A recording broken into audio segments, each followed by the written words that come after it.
Let's take the Bible back. If you have closed it, open it please back to Matthew 5 and verse 17. I told you we were going to be in Matthew 5 for a little while, and I'm actually going a little faster than I first anticipated. So if you think that it's dragging, you should have seen what I had planned. But we are going to be looking at this. Really, it's a new thought, if you will, that he builds on his thought of the first 16 verses were what I called an introduction, and now he begins with not the meat of the sermon just yet, but not so much the introduction either. And I think you'll see what I mean by that as we move into this.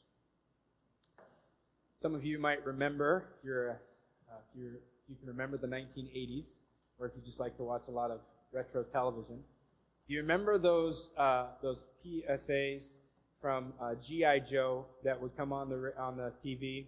Usually it was during kids' time. I'm a child of the 80s. I wasn't very much alive during these original airings, but I have definitely seen my share of them. It was usually had to do with some kid or a group of kids doing something foolish, and they would get themselves almost into trouble, and then G.I. Joe, one of the characters from the TV show, would show up and would set them straight. For instance, there was one where a little boy was at home and his parents had left him alone, and someone called him up on the phone and said, "Hey, you just won a prize." Or he says, "Are your parents home?" And he says, "No, I'm home alone." And it's kind of cheesy when you watch it from today's point of view. And, "Oh no, I'm at home alone. My parents are gone." And he said, "Great, kid, you just won a prize. What's your address, and we'll mail you the prize." How many of you know what I'm talking about? You're playing that through right now? Just me? Okay, just me and Cindy. We're the only ones that watch television, I guess. But we learned our lessons from those public service announcements. But that little kid would say, he'd start to give him his address, and then he'd run outside because the prize was on its way. And just then, one of G.I. Joe's would show up, and he'd say, "Hey, guess what? I just won a prize, and they're bringing it to me." And he said, never give your address, and never tell people that you're home alone on the phone, and stuff like that. And every single time those commercials were aired, they always ended the same way. And ended with two parts. After G.I. Joe, whoever it was, explained the truth that this kid needed to learn, don't run away from home, don't lie to your parents, don't give strangers your personal information, whatever it may be, the kid would say, "Now I know." And G.I. Joe would always turn back then and say, "And knowing is half the battle." How many of you at least recognize that little statement right there? And knowing is that's where it comes from, folks, okay? There's a little bit of education there for you. That's where it comes from. This passage is Jesus' public service announcement, if you will, concerning his purpose on earth. He instructed his followers to recognize what he has and has not come to do. We saw that at the very beginning of verse 17 when Tim read it for us. And it's necessary for us, along with the early followers, to grasp what Jesus meant in his message if we're going to understand the rest of Jesus' message, of his sermon.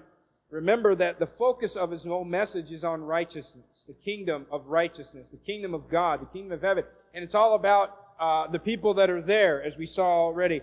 What we're going to get into following verse 20 are probably more familiar verses to many of us than the current passage, when he talks about adultery, and he talks about murder, and he talks about turning the other cheek and going the extra mile. But all of that has to be viewed through the lens of this passage here, verses 17 through 20.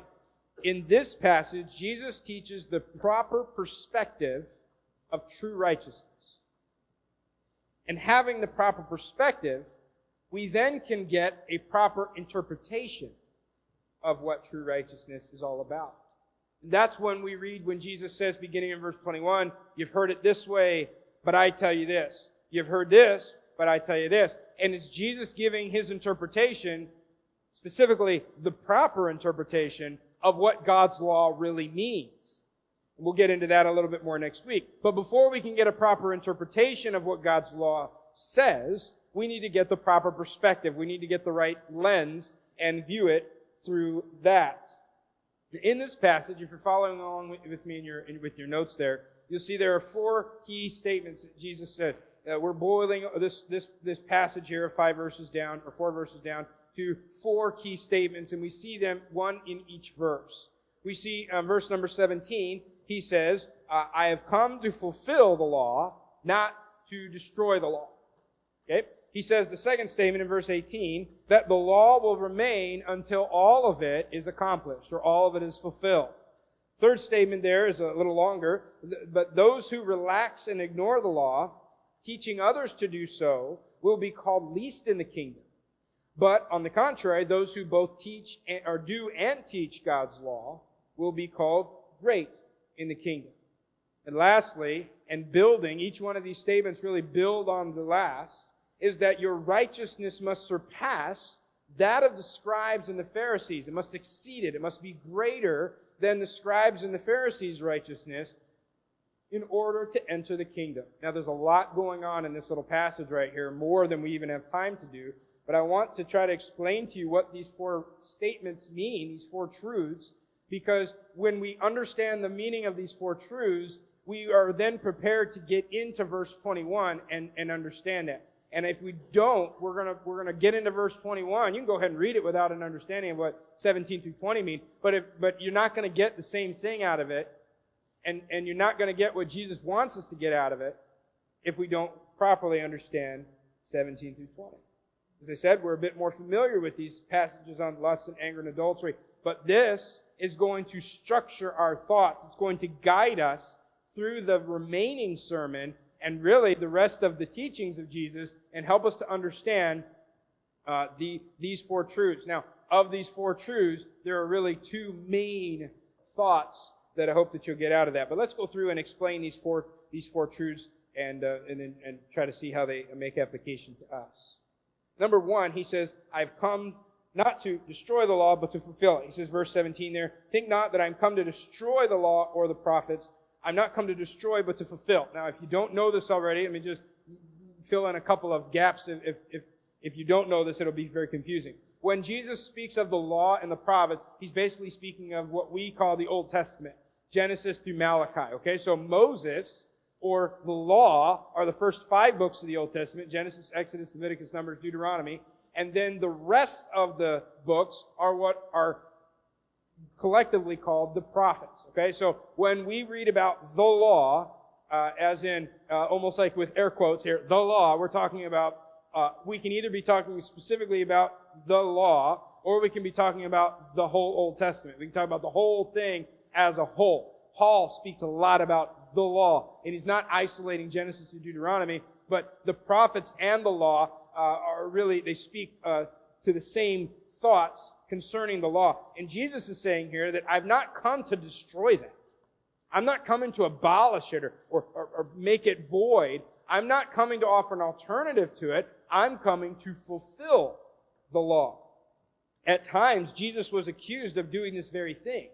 But he's clear right from the beginning, at least from Matthew's chronology here, the very first sermon, his very first recorded sermon, is saying, I'm not coming to turn the law on its head. I'm not coming to bring this radical change to the law as you might expect.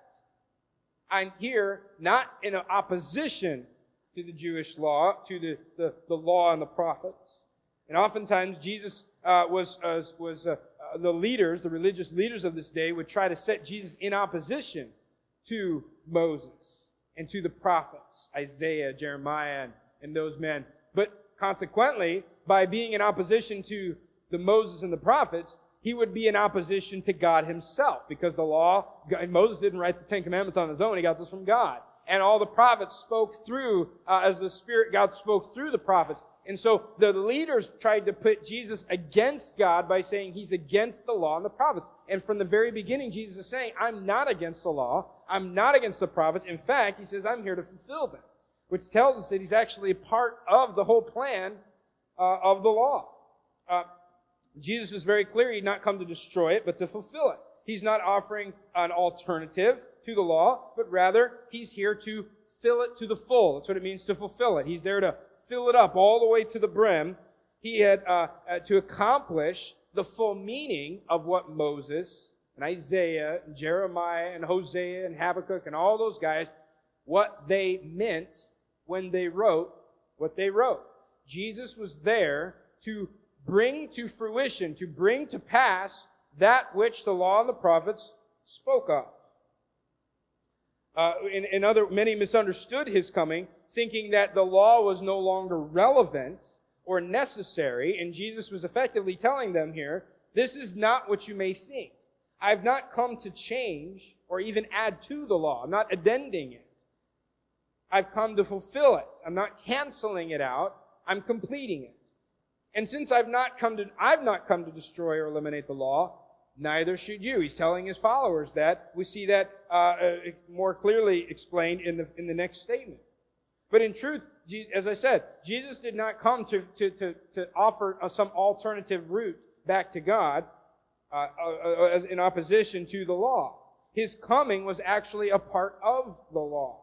See, the law was part of God's plan, just as Christ's coming was God's plan. And they worked together. They were in harmony, in unison, if you will, in bringing forth God's plan. It wasn't that Jesus came and said, that's not working, let me try something. It was, this has been building up to my arrival, and I'm here not to turn it all away. I'm here because it promised I would be. And I'm here to do what it says that I would do. Jesus, in a way, is saying if things look different than what you expected, it's because you never really understood them correctly in the first place. Jesus did do things differently than what they expected the law to say. There's a lot of conflict there.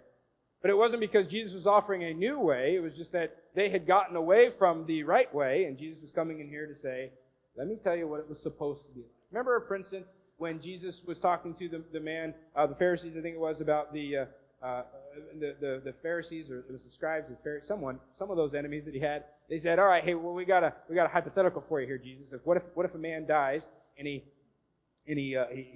married but he doesn't have any kids, and so his brother takes his wife, is that levirate marriage thing, but then he dies without having any kids, and then his third brother takes the wife and he dies without having any kids. He says, then who does she belong to in heaven?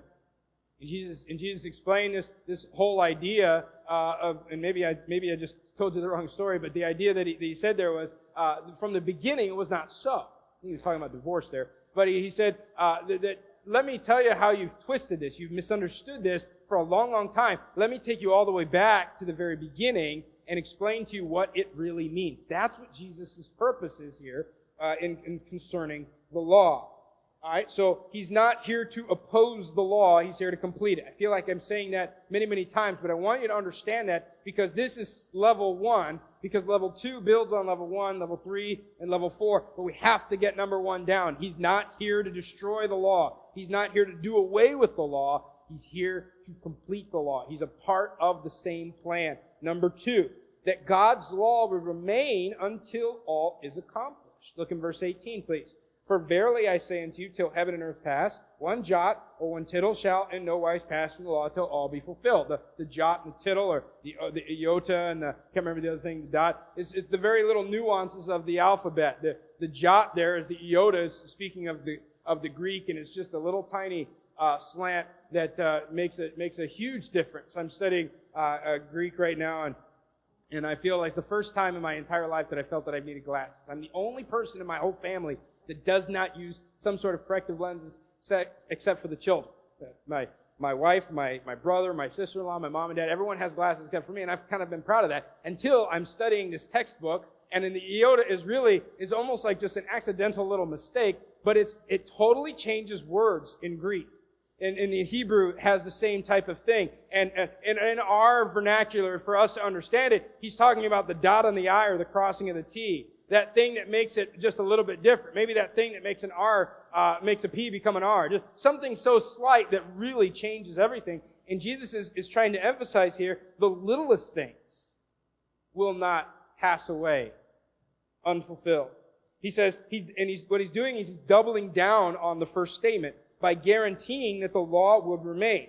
And he gives these 2 provisions we see in verse 18, meaning that the Old Testament was still relevant and will continue to be so until these 2 conditions were met. We see them both in verse 18. The first one is, until heaven and earth pass away. The second one is kind of at the end of the verse there, until all is fulfilled. Now, there's a lot to be said there. Let me just summarize it all in saying this, that at this point in time, not everything had been accomplished. Jesus hadn't even died yet. He had come. Some of that had been fulfilled, but not all of it had been fulfilled. Therefore, the law still had a purpose. And Jesus was guaranteeing here that not one part of the law, not even the smallest, not even the most insignificant, most minute detail, would go unfulfilled. If the law said it, it would come to pass. Nothing would be left undone. And so far, what Jesus is saying here is, firstly, He would not destroy the law, but now He's saying that nothing will destroy the law. Nothing will void it until it has been fully realized. All right, you follow me? Now, number 3, He says that those who relax and ignore the law and teach other people to do likewise will be called least in the kingdom. Conversely, those who both do and teach God's law will be considered great, or called great in the kingdom. Now, this third statement here, found in verse 19, it concerns the relationship now between the followers of Christ and the law. Now, Jesus, in his first statement, said, my relationship to the law, and the second statement kind of built on that. And now in the third statement, he's saying, now here's your reaction to the law. You do likewise. I did not come to destroy it. You don't destroy it, or you don't loosen it or abolish it. And so, just as Jesus would not eliminate it, neither should His followers. In fact, He warns them here about the smallest or the least commands.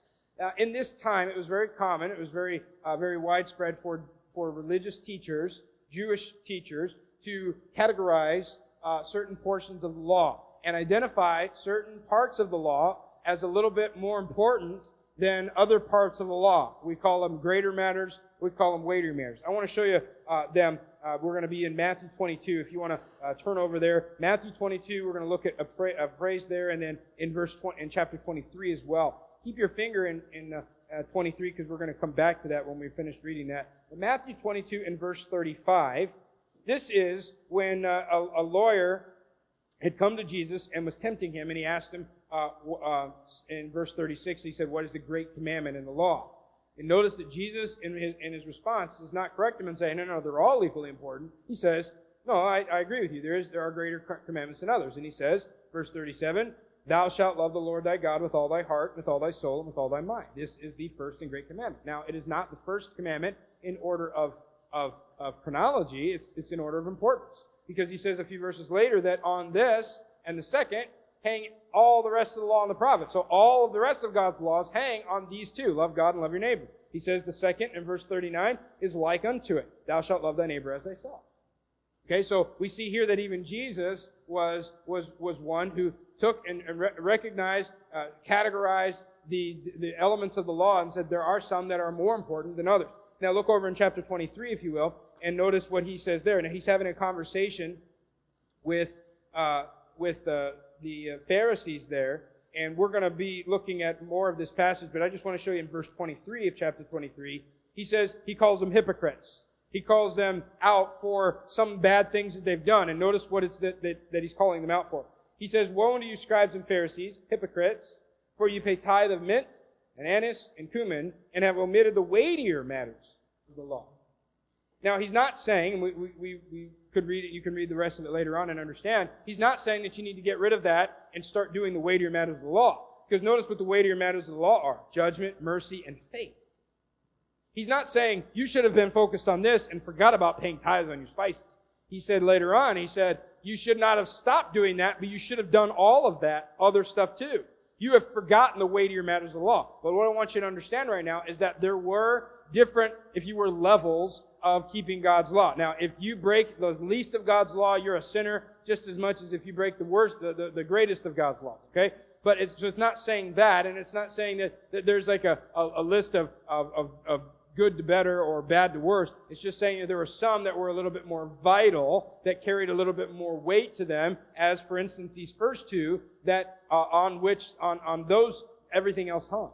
Okay? Now we go back to Matthew chapter 5, and Jesus is warning them that any of the followers of His who lightens up on even the least commandments, those who take the smallest ones and say, you know what, we don't need that, that one's insignificant, get rid of that one. We'll hold to the big ones, the big three, judgment, mercy, and faith. But these little ones, we don't need to. He says those who lighten up on even the least ones would, and teach others to do so, would be considered least in God's kingdom. But he says that those who continue to both keep and do the law, or keep and teach the law, will be called great in the kingdom of heaven. Recognize here that Jesus' followers were still expected to keep God's law and teach it to others. The point being here that they were expected to live righteously and in close obedience to God's commands. Now, if we stop there, it's not going to make a lot of sense if you try to interpret the rest of it. So let's go on to his last statement here. Your righteousness must surpass that of the scribes and the Pharisees in order to enter the kingdom. Now, he's talking to his disciples. Remember this, that he's talking to those who are following him. He's not talking to a large crowd of people that is not a salvation sermon, if you will. He's speaking to his disciples. Go back to the beginning of chapter 5. Now, it is very likely that there were unbelievers there, as there usually are, but he's speaking this to the light of the world, the salt of the earth, the blessed people, okay? He's still speaking to those people, and he says to them that you have to have greater righteousness than the scribes and the Pharisees if you're going to enter the kingdom of heaven. What does Jesus mean by that? Everything seems to have built up to this one statement right here, because this fourth statement quantifies just how much righteousness, or just how righteous Jesus expected his followers to be. He says here that if you're going to relax it, you're going to be least, and if you keep it and teach it, you will be called great. God expects righteous living. God expects righteousness in order to enter the kingdom of heaven. And then Jesus says, and it's got to be greater than the scribes and the Pharisees. Now, his saying that the righteousness must surpass the scribes and the Pharisees was a very aggressive statement, if you understand the background here. And I can imagine that people are sitting there listening and thinking, does he really know what he's saying? Does he get what he's requiring of us?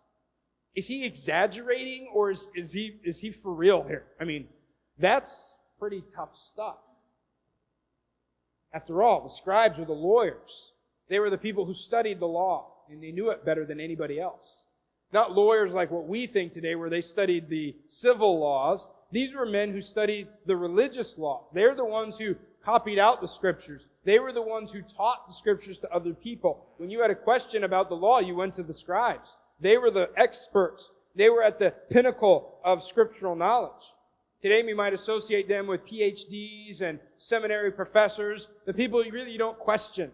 Because if I disagree with that person, I'm probably wrong. You ever felt that way about someone? With someone like, if me and so-and-so disagree, I'll probably be the one that's wrong, because if he can't come to the same conclusion, now that's not always correct, but it's just a natural way, like, he's a lot smarter than I am. And that was the public opinion of the scribes. These guys were smart. These guys were knowledgeable, and they knew their stuff.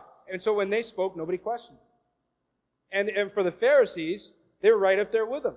Now today, our term Pharisee is very opposite what it was intended back then. For someone to be a Pharisee back then was an elevated position. Now if I call you a Pharisee, I'm insulting you, and you probably take it that way. But in that time, to be a Pharisee was a good thing. It was a high honor, if you will. It was a high sacrifice to pay. In Jesus' time, they were the people who tried to follow God's laws as closely as possible. To live the lifestyle of a Pharisee meant that much was demanded of you. In the public eye, these men were the epitome of righteous living. They were the gold standard, if you will, of good works. These were the men who daily made great personal sacrifice in order to keep God's law as perfectly and as closely as humanly possible. Really, you couldn't do any better than these guys. You couldn't follow the law any closer. You couldn't have greater righteousness than they did. You couldn't be any stricter. They were the best of the best. And yet, when Jesus declares that kingdom quality righteousness, or the standard for entering into heaven, must be greater than the scribes and the Pharisees, you can imagine that it sounded first impossible to the common folk, thinking, How could he ask that of us? I mean, no one can enter the kingdom then. If we have to be better than the best, how do you do that? But also was insulting to those who are Pharisees and scribes, thinking, what's wrong with ours? What's wrong with our righteousness? What's wrong with our strictness? Why wasn't it good enough? And how on earth can it even be greater? But by Jesus' interpretation here, it can be greater, and it must be greater if you're going to enter the kingdom of heaven. Now, this verse, we begin to see Jesus teach the proper interpretation of what God's law really means. This is where he begins to explain to us the true interpretation of what God's word means. For a long time, people had taken God's commands and added their bit to it. There were God's laws, and then men, probably with good intentions, began to add on top of that to try to make it easier to follow or more understandable, or for whatever reason it may have been. But because of that, gradually the law became more and more polluted with man's interpretation of it, because it focused more on the outward aspect than on the inward aspect. That's what man does, as we naturally do. We look at the outside because I can't judge you based on your heart. I have to judge you based on the outside. And so, if I'm a religious leader, and it's my job to teach you these things, and I'm really having a difficult time trying to figure out if you're doing it right in your heart, I'm going to move it onto the outside and say, perform. Do, and do all the things you're supposed to do, and work the way outwardly that I think you probably should, and then over time, that's what it became all about. And they forgot about the heavy place that the inward law or the inward condition has, and they focused only on the outward. And because of that, the definition of righteousness became all about what you did. Doing righteousness. Jesus is requiring a greater righteousness here, points us to two realizations. Okay? And this is the meat of what I think what we need to understand in this passage. Number one, that it is not good enough to merely keep the law outwardly. I asked you to keep your place in Matthew 23. If you did, would you turn back over there? If you didn't, it shouldn't be very hard to get back there. But Matthew 23, and I want to start back in verse 25. This is the same conversation that Jesus is having here with the Pharisees here. In Matthew 23, verse 25, he says, "Woe unto you, scribes and Pharisees, hypocrites! You make clean the outside of the cup and of the platter, but within they are full of extortion and excess. Thou blind Pharisee, cleanse first that which is within the cup and the platter, that the outside of them may be clean also. Woe unto you, scribes and Pharisees, hypocrites! For you are like unto whited sepulchres, which indeed appear beautiful outward, but are within full of dead men's bones and of all uncleanness. Even so, ye also outwardly appear righteous unto men, but within you are full of hypocrisy and iniquity." And he really just blasts them for this sin of theirs. Think about it. He was saying that they had a very clean exterior, but a very filthy interior. It would be the way that when we pull the things out, the dishes out of our dishwasher, we check to make sure that they're clean. If the outside is sparkly, but the inside still has all that crust from whatever you had in there last time, you don't say, well, at least the outside's good. In fact, if I had to have one or the other, I'd probably rather have the outside have a little crust on it than the inside. Because my lips aren't touching the inside, or the outside. The thing I'm going to eat or drink is not going to touch the outside, it's going to be on the inside. But what Jesus said, that you focus so much on making the outside clean, and then he calls them, he calls them tombs. He says, you look very pretty on the outside. Decorated, you have some etchings, and you have flowers, but the inside you're full of dead people. That's what you are. And he says you're full of corruption and excess and extortion. He says that you're so focused there, verse 28 there, he says you are so focused on the outward appearance, and you look righteous to men. The problem was, on the inside, you're nothing close to them. And Jesus is telling his followers here that to properly keep God's law, you must keep it both inwardly and outwardly. The man's interpretation of righteousness is this: do. You want to be righteous, do this. You want to be righteous? Do that. That's man's interpretation, but Jesus' interpretation of true righteousness is be and do. You can't have one without the other. You can't sacrifice the one for the other. And over time, man had focused on the do because that's a whole lot easier to measure than be.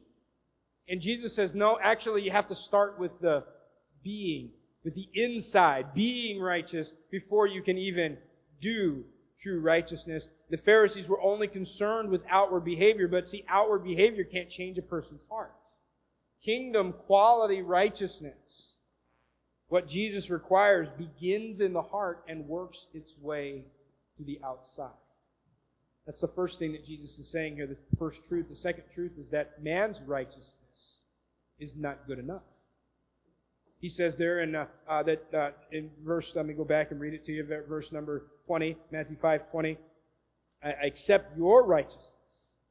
Exceed the righteousness of the scribes and the Pharisees, ye shall in no case enter into the kingdom of heaven. I want to read some verses to you. I put them all in your notes because I don't know if we'll have time to get to them all, but I'd like for if you accept the term homework, to come back and take a look at these. But Romans chapter 7 and Romans 8 have some very interesting teaching that really, Paul really captures what Jesus is saying here and explains it to us. In verse number 12 of chapter 7, Paul says, wherefore the law is holy, and the commandment holy, and just, and good. And that's true. The law is holy. David spent many verses in the Psalms talking to us about how I love thy law. The law of the Lord is perfect, and the testimonies of the Lord are sure, and they're righteous, and they're clean, and they're pure, and they're just. But here's the problem with that even though the law is holy, righteous, and good, it can't make men holy, righteous, or good. Romans 8, Paul continues that thought. He says, for what the law could not do, in that it was weak through the flesh, God sending His own Son in the likeness of sinful flesh, and for sin condemned sin in the flesh, that the righteousness of the law might be fulfilled in us, who walk not after the flesh, but after the Spirit. The law cannot make us righteous. It's like a mirror. It only shows you what's wrong. It doesn't fix what's wrong. That's what the purpose of the law was there to do, to show men their sin, but not to fix their sin. Man's problem then is that he cannot do enough righteousness. That's why every man tries to earn his own righteousness by keeping the law, finds they never do enough. All right, I'm going to try to keep the law. I'm going to try to earn my righteousness, and you find I can't. It's just too hard. It's too many plates to spin. And in fact, I start off losing because I'm born with sin. And no matter what righteousness I do in this life, it never takes the fact that I'm still guilty of sin. And so every time man tries to earn his own righteousness through keeping the law, he finds, I can't do this. And man's problem is that he can't do enough righteousness because he's not righteous to begin with. Because true righteousness does not begin on the outside. True righteousness does not originate with what you do. True righteousness begins with who you are. And you're not righteous. And I'm not righteous. And therefore we can't do proper righteousness. What's the solution? If sinful man is going to enter the kingdom, God's righteousness must be credited to him. That's why Jesus came to save us from sin and to make us righteous. We call it imputed righteousness. God's righteousness is given to me. It's placed on my account. And what Romans 8:3 is telling us is that God did what the law couldn't do. The law couldn't make me righteous, and so God did. Let me read it again. He says, Romans 8:3, for what the law could not do, in that it was weak through the flesh, God sending His own Son in the likeness of sinful flesh, and for sin, condemned sin in the flesh, that the righteousness of the law might be fulfilled in us. Why did God do what He did? Why did God send Jesus? That the righteousness of the law might be fulfilled in us. Because the law could not make me righteous, God made us righteous through Jesus, by sending Jesus to satisfy this righteous requirement of the law. Let me read just one more place. It's 2 Corinthians chapter 5 and verse 21. There's some other verses there if you look at it later, but 2 Corinthians 5:21, it says, For he hath made him to be sin for us, who knew no sin, that we might be made the righteousness of God in him. That's what Jesus is teaching them if they will grasp it. He's saying to us, if we will grasp it, your righteousness is not good enough because you are not righteous to begin with. But there is a way through Christ. Jesus is saying here that your righteousness can't be greater if it's merely outward righteousness, and your righteousness can't be greater if it's your own. The only way you can have greater righteousness is through Christ, who begins a work within, and it works its way and displays itself outwardly. Now, it's on this knowledge, this is the framework that Jesus builds the rest of his sermon. When we properly understand what true righteousness is, we can understand then how to display it, because that's what he's about to get into, showing righteousness through outward actions. But without this perspective, we will misunderstand what good works are all about. Remember, last week we saw that we're the salt of the earth and the light of the world, and he talks about showing your good works before men. But if you don't have the proper perspective of what good works do, you go out and you try to do good, and you're frustrated because it doesn't work. This is why, because it's really not your good that you're showing, it's the righteousness of God. Without this perspective, we end up trying even harder to be good and do good, or at least look good on the outside. But when I understand that true righteousness isn't just something that I do on the outside, but something that begins inwardly, I get a fuller understanding of what Jesus meant when he talked about things like adultery, murder, revenge, as well as good works like going the extra mile, turning the other cheek, because all of that's coming. From this perspective, I now know that as a follower of Jesus, as the light of the world, I'm to shine that light through good works. But those good works are more than simply showing it outwardly, more than outward behavior. They are more than just what I do and how I appear on the outside. Now I know that the righteousness I have is not mine, His. Now I know. Knowing that.